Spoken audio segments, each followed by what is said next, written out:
I'm motivated by fear. Fear of fear.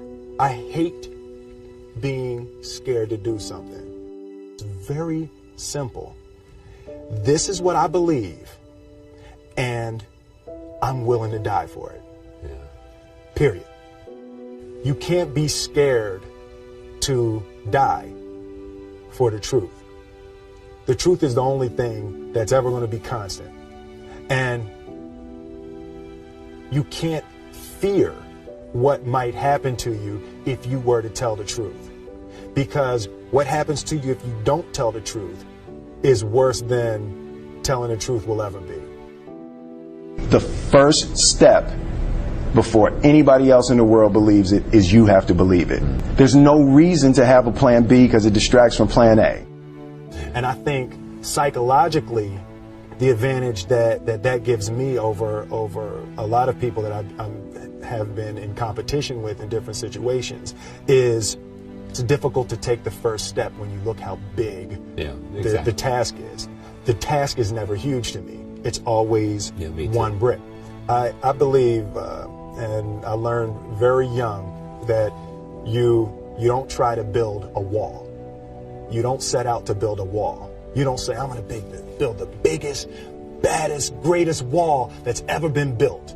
You don't start there. You say, I'm going to lay this brick as perfectly as a brick can be laid. There will not be one brick on the face of the earth that's going to be laid better than this brick that I'm going to lay in this next 10 minutes. Yeah. And you do that every single day. And soon you have a wall. And soon you have a wall. I've never really viewed myself as particularly talented. Where I excel is ridiculous, sickening work ethic. You know, while the other guy's sleeping, I'm working. While the other guy's eating, I'm working. The separation of talent and skill is one of the greatest misunderstood concepts for people who are trying to excel, who have dreams that want to do things. Talent you have naturally. Skill is only developed by hours and hours and hours of beating on your craft. I always knew that I could work hard enough. There wasn't an issue with discipline, or there wasn't an issue with the ability to sacrifice or the willingness to sacrifice. There's no easy way around it. No matter how talented you are, your talent is going to fail you if you're not skilled. Mm-hmm. You know, if you don't study, if you don't work really hard and dedicate yourself to being better every single day. Mm-hmm. This one year, my father had his shop, and he decided for whatever reason that he wanted a new wall on the front of his shop. So he tore down probably about 16 feet high and probably about 30 feet long. He just completely tore the wall down, and my brother and I had to dig a 6-foot hole. We for the foundation. For the foundation. Right. We would mix in the concrete by hand. A year and a half. We were building this wall for a year and a half. Every day after school, we would come and mixing concrete, putting it in the hole, doing it. And it was just myself and my little brother. And I remember standing back, looking at that wall, saying, there's going to be a hole here forever. A year and a half later, we laid the final brick. And my father stood back with my brother and I know he planned this. He says he didn't, but I know he had been planning this and writing this for his for the past 2 years. But we stood back, we looked at the wall, and he looked at me and my brother and said, "Don't y'all never tell me that you can't do something," and walked into the shop. As a child, my parents always told me you could be whatever you want to be. You could do whatever you want to do.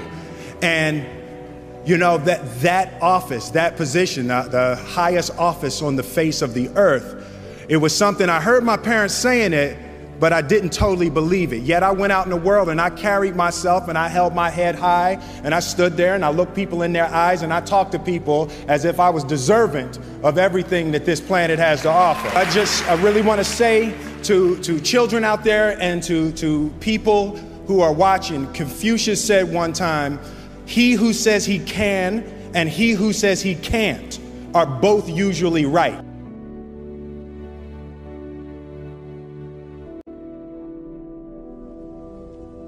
having the opportunity to study greatness. And anytime you have that opportunity, there are certain intricacies that will make clear who you are. It becomes that much more clear who you are. The definition of who I am is very clear to me, and it also redefines who I want to be. In that I know for a fact that I'm stronger than I thought I was. You know, you can't help but ask yourself the question, what would I do if I was in Muhammad Ali's shoes? I'm not the best at anything. You know what I mean? Eddie Murphy is funnier than I'll ever be. Denzel is more powerful than I'll ever be. I think that my strength is I can do everything well. You know, I can do a little bit of everything, and that's what I concentrate on to be my strength. I'll never be able to compete with Denzel. I enjoy connecting with people and ideas, and you know, I have a mission statement. So every year for probably the past 10 years, I've worked out a mission statement for myself. And for the last few years, the mission statement has stayed the same, and it's been improve lives, right? So when I go into something, I'm looking for how the quality of this piece could potentially improve lives. But it's all along the way. It's when you make the movie and how you're interacting with people in the process. And the concept of improving lives runs through the center of everything I do. And then I realized that the way to improve lives is to continually improve yourself, right? So with that, every morning when I get out of the bed, I haven't fixed everything in the world yet, so there's always something to do. I want my life, I want my work, my family, I want it to mean something. If you are not making someone else's life better, then you're wasting your time. You know, like your life will become better by making other lives better. A few months ago, I said that I believe that if I chose to, I could be the president of the United States. And I think as I've had a chance to intellectualize why I said that. Yeah. And I think that there's a certain delusional quality that all successful people have to have.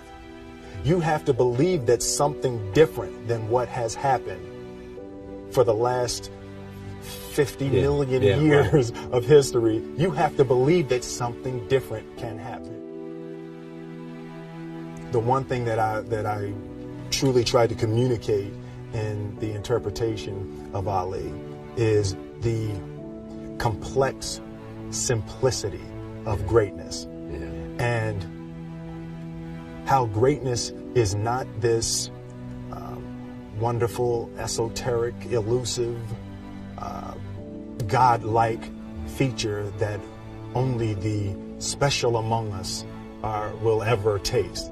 You know, it's something that truly exists in all of us. Loss is bound to joy. Like pain and suffering are bound to joy. The being able to survive something is actually a big part of being able to find that next wave of joy. You appreciate smaller things. I hated being scared, that I didn't want to even take the meeting. I just hated that being scared to do something. And I think what developed in my early days was the attitude that I started attacking things that I was scared of.